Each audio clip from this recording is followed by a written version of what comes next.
Audio Jungle. Audio Jungle.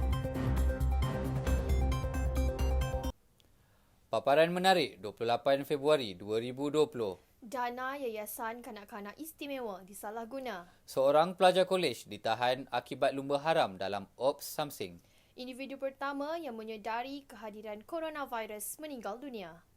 Program komuniti memberi kesedaran tentang keselamatan. Sambutan Taipusam disambut meriah di Kuil Seri Subramaniam. Saya Zaim Nasuha dan rakan penyampai. Saya Nur Farah Hazwani, setengah jam bersama kami berita hari ini. Assalamualaikum. Dan salam sejahtera.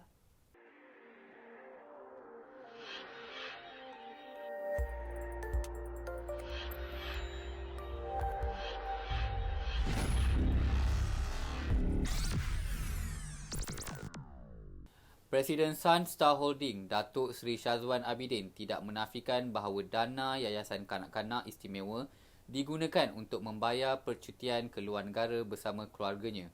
Beliau menegaskan bahawa ia berlaku di atas kesilapan pegawainya sendiri. Menurut Presiden Sunstar Holding itu, bil percutian terbabit telah diserahkan kepada pegawai yang bertugas. Sebenarnya saya memang tiada niat untuk menggunakan duit tersebut. Well, you all know me. Saya bukan orang yang tidak beramanah. Cuma ketika berlakunya kejadian tersebut, saya serahkan pada pegawai saya untuk buat semua transaction. Saya sepatutnya gunakan wang peribadi saya untuk bayar semua bil percutian itu, tapi terguna duit yayasan pula. Tak baiklah pula kan kalau saya gunakan duit anak-anak istimewa itu. Jangan risau, saya tak makan rasuah. Saya ni orang berpengaruh, jadi hidup sentiasa diperhatikan. Setiap gerak-geri semua orang tahu. Silap-silap masuk dalam tandas pun orang akan korek cerita saya. Walau bagaimanapun, Datuk Seri Syazwan berkata, semasa transaksi berlaku terdapat kekeliruan sehingga bayaran berkenaan dibuat menggunakan duit yayasan tersebut. Terdahulu, Datuk Seri Syazwan telah hadir ke Ibu Pejabat Suruhanjaya Pencegahan Rasuah Malaysia SPRM untuk memberi keterangan lanjut. Manakala, beliau juga turut hadir untuk prosiding kali pertama pada 19 Januari lalu. Nasib malam menimpa seorang pelajar apabila terlibat dalam kemalangan selepas menghantar rakannya pulang ke kampung. Seorang pelajar berusia 23 tahun terlibat dalam kemalangan disebabkan kereta yang dipandunya terbabas ke tepi jalan sebelum menempuh semak. Syazana, seorang pelajar Universiti Awam, mengalami makroslip ketika memandu dari Shah Alam ke rumah sewanya yang terletak di Setia Alam. Saksi telah melaporkan kejadian tersebut dengan membuat panggilan kepada pihak polis sekitar jam 10 malam. Masa tu saya berada kat belakang kereta mangsa tadi. Lepas tu saya nampak dia kereta tu nak ke arah tepi. Dan terus saya terkejut. Terus saya horn banyak kali bagi lampu tapi tak berjaya. Akibat daripada kemalangan itu, kereta mangsa mengalami kerosakan teruk di bahagian kiri hadapan kereta, manakala mangsa mengalami kecederaan ringan. Saya Nurul Syazwani melaporkan daripada berita hari ini.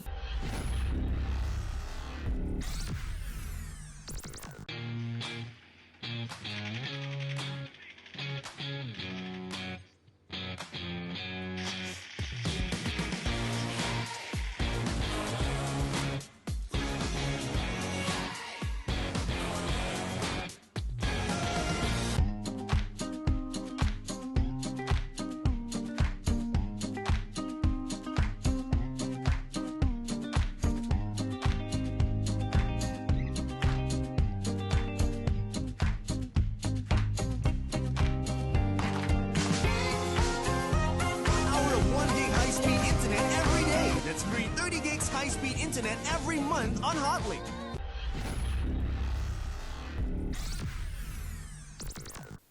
Unicell buat julung kalinya menganjurkan program sambutan Tahun Baru Cina yang telah mengumpulkan lebih 800 orang peserta.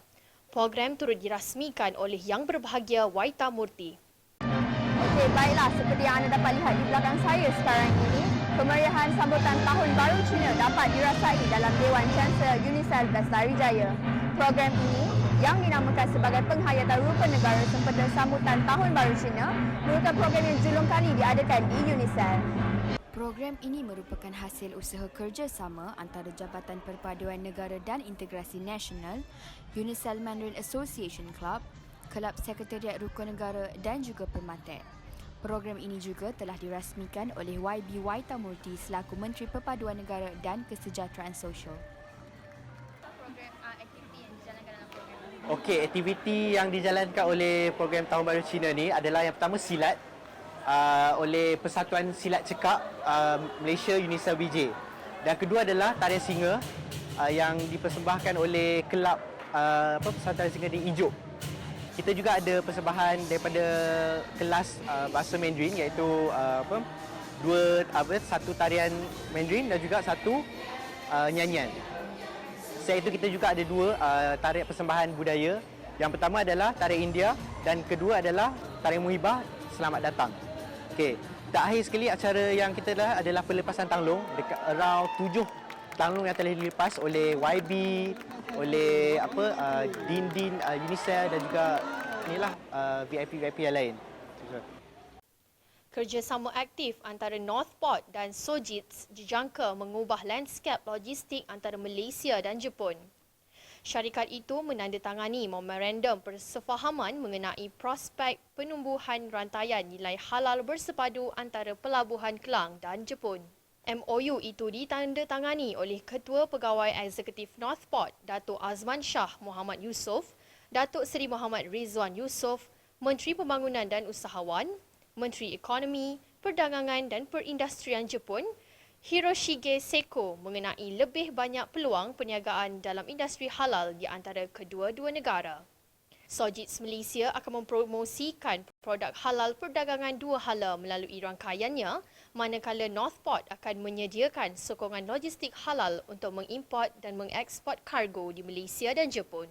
Ini juga selaras dengan aspirasi Kementerian Pembangunan Usahawan untuk menggalakkan lebih banyak usahawan produk halal Malaysia meneroka pasaran global dan juga mengambil kesempatan daripada Sukan Olimpik Tokyo 2020 akan datang di Jepun. Usaha ini akan membantu meningkatkan sumbangan IKS kepada KNDK. Negara disasarkan menjadi 41% pada 2020. Northport berkedudukan baik sebagai gateway untuk perdagangan halal dan ia adalah anak syarikat pelabuhan MMC, pengendali pelabuhan terbesar di Malaysia. MMC mengendalikan pelabuhan Tanjung Pelepas Sendirian Berhad dan Kontena Nasional Berhad. Rantaian logistik halal ini menawarkan penyelesaian logistik rantaian lengkap yang memanfaatkan pusat sehenti 200,000 kaki persegi dan memudahkan moden dan sistem pengurusan logistik.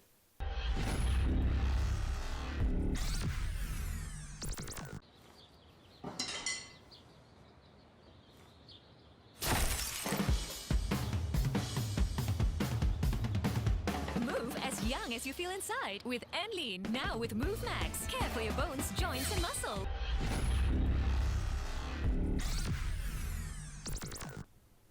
Program Community Safe Earth Life and Future telah dianjurkan oleh pelajar Community Service Unisel Bastarijaya dengan bertujuan untuk memberi kesedaran kepada orang ramai tentang kepentingan mengambil langkah-langkah keselamatan pada situasi kecemasan seperti banjir dan kebakaran.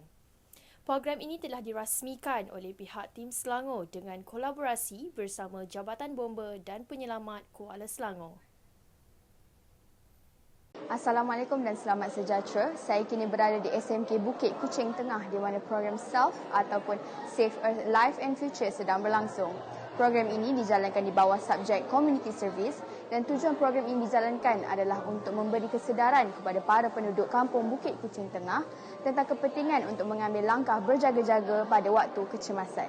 Ya, Cik Alia, bagaimanakah idea untuk menganjurkan program ini tercetus? Okey, saya dapat idea ni waktu saya datang ke sini untuk under Comnet untuk bengkel komuniti pemetaan. So saya nampak macam kawasan Bukit Kuching ni banyak tanaman pokok kelapa sawit dan sebagainya, dan possibility untuk mudah terbakar tu memang ada seperti yang kita nampak yang kes baru-baru ni di Australia.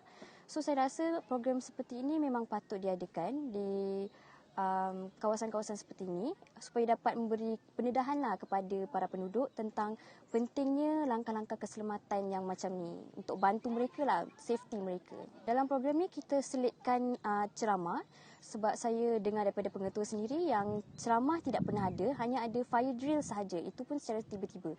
Jadi adanya ceramah ni dekat sini membantu untuk pelajar sekolah dan juga komuniti. Bertanyalah, mereka boleh bertanya jika mereka ada soalan. Dan pihak bomba pun memang telah menjawab beberapa soalan untuk bantu mereka tentang kemusykilan yang mereka lalui. Jadi, dan seterusnya kita ada juga latihan fire drill untuk selalunya untuk sekolah saja murid-murid, tapi untuk ibu bapa tak pernah. Jadi inilah peluang untuk ibu bapa belajar juga langkah-langkah keselamatan seperti ini. Kenapa saya rasa program seperti ini perlu diadakan kat sekolah? Saya rasa dia boleh bagi pendedahan awal kepada murid-murid ataupun orang awam maupun cikgu-cikgu macam mana kita nak mengelak bahaya, sama ada datang daripada kebakaran, banjir atau sebagainya, itu peringkat awal. Bagi saya sangat baguslah. Diharapkan program sebegini dapat dianjurkan lagi oleh pelajar UNISEL pada masa akan datang. Sekian sahaja daripada saya, Fahira Farudin melaporkan untuk berita hari ini. Orang ramai memanjiri kuil Sri Subramaniam di Batu Cave sempena sambutan Hari Taipusam. Perayaan ini yang disambut dengan cukup meriah pada setiap tahun telah dihadiri oleh masyarakat India serta pelancong asing dari pelbagai negara. Sempena sambutan Hari Taipusam, masyarakat India di Malaysia memanjiri kuil Sri Subramaniam di Batu Cave sejak awal pagi. Sambutan Taipusam pada tahun ini menerima ribuan pengunjung, termasuklah pelancong asing yang ingin menyaksikan kemeriahan hari perayaan yang disambut oleh penganut agama Hindu. Hari Taipusam merupakan hari di mana penganut agama Hindu menghormati dewa mereka iaitu Dewa Murugan. Nirimnya Taipusam betul-betul Maya happy lah. Hati pun senang. Kenapa kita punya sembahyang kan? Kita ada minta kita ada apa-apa bikin. Okey, kita mari buat sembahyang, kita bikin botak pun ada macam-macam lah. Memang hati senang lah. Family mari bikin ambil palgodam lagi sedap, lagi best. So tahun ni you tak bawa kawadi? Kawadi kita palgodam juga, palgodam juga. Ya. So apa beza palgodam dengan kawadi? Palgodam untuk taruh susu untuk sembahyang lah. So bandingkan dengan tahun lepas, so tahun ni saya dapat tengok kebersihan yang paling baik sikit lah tahun ni. So orang pun lebih ramai tak berbanding dengan tahun lepas dan saya amazed dengan apa yang orang India dan semua kaum lain untuk melakukan sembayangan semua. So saya berharap lagi tahun depan akan dari segi kemeriahan dan kebersihan semua akan meningkat dan tata susila orang pun akan lagi lebih berdisiplin lagi. Baiklah, sekian sahaja daripada saya kali ini. Saya Fahira Farudin mewakili pihak berita hari ini ingin mengucapkan selamat Hari Taipusam kepada seluruh masyarakat India di Malaysia. Kita kembali ke studio. Seorang doktor di China yang merupakan antara terawal memberi amaran mengenai ancaman coronavirus baharu meninggal dunia akibat wabak itu. Perkara ini dimaklumkan Hospital Pusat Wuhan dalam kenyataannya melalui akaun media sosial. Pakar oftalmologi Li Wenliang dari hospital ini yang menghidap pneumonia akibat jangkitan coronavirus baharu meninggal dunia jam 2.58 pagi pada 7 Februari 2020 walaupun setelah berbagai usaha dilakukan. Kami ucapkan takziah dan meratapi pemergiannya. Sementara itu, Pertubuhan Kesihatan Sedunia WHO dalam satu kenyataan mengucapkan takziah atas pemergian Dr. Lee. Doktor berusia 34 tahun itu disahkan menghidap coronavirus pada 1 Februari lalu setelah mengalami demam dan batuk sejak 10 Januari akibat dijangkiti salah seorang pesakitnya. Negara Jepun tidak asing lagi dengan acara gilang gemilang Tamasya Olimpik kerana negara yang bakal menjadi hos bagi Olimpik pada 2020 ini telah menjadi tuan rumah sebanyak 3 kali. Penganjur menjanjikan acara yang berteknologi tinggi namun dalam masa yang sama secara mesra alam. Bagi acara Tamasya 2020 kali ini, giliran Tokyo sekali lagi menjadi tuan rumah dan bercakap tentang persediaan dan apa sahaja berkaitan teknologi moden, semuanya boleh dilihat di ibu negara Jepun itu sendiri.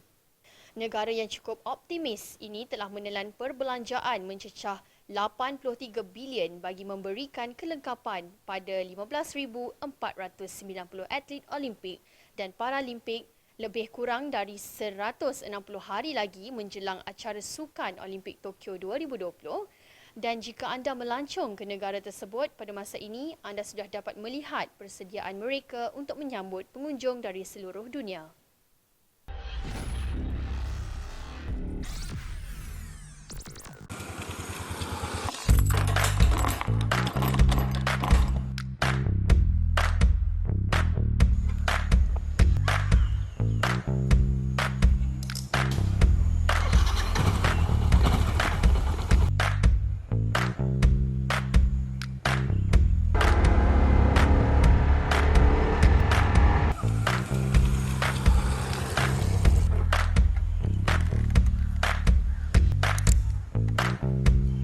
Utamakan keselamatan, ingatlah orang tersayang.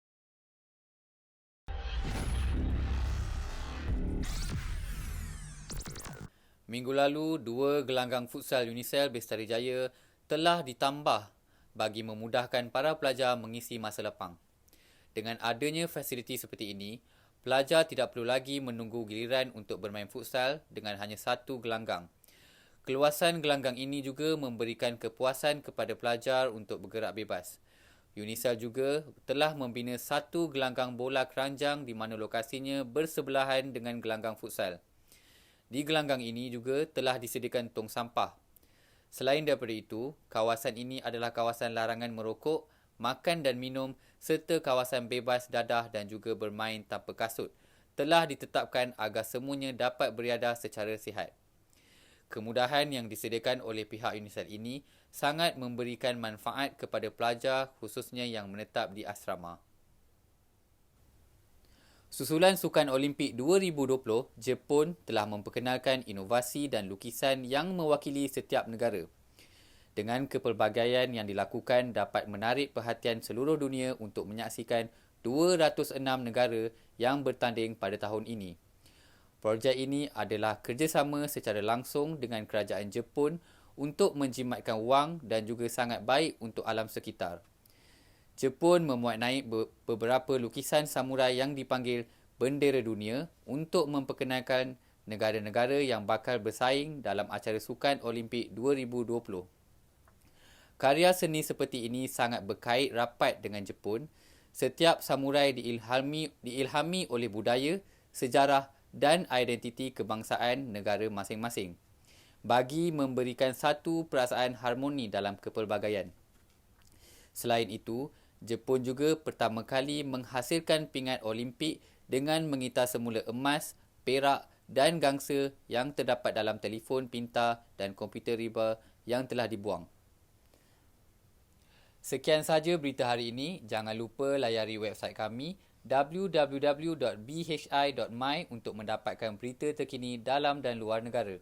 Kemenangan yang penuh bersejarah, itulah yang dikatakan oleh orang ramai apabila filem dari Korea Selatan, Parasite, diumumkan sebagai filem terbaik di Academy Award yang ke-92.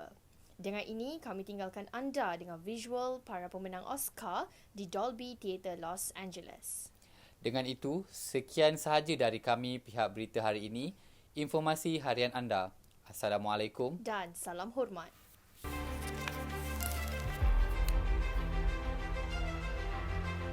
Vaguely right. Don't be afraid to learn from other people and ask a lot of questions. Be annoying sometimes. Keep following your inner voice, keep being stubborn, and hold down to your curiosity like your life depends on it.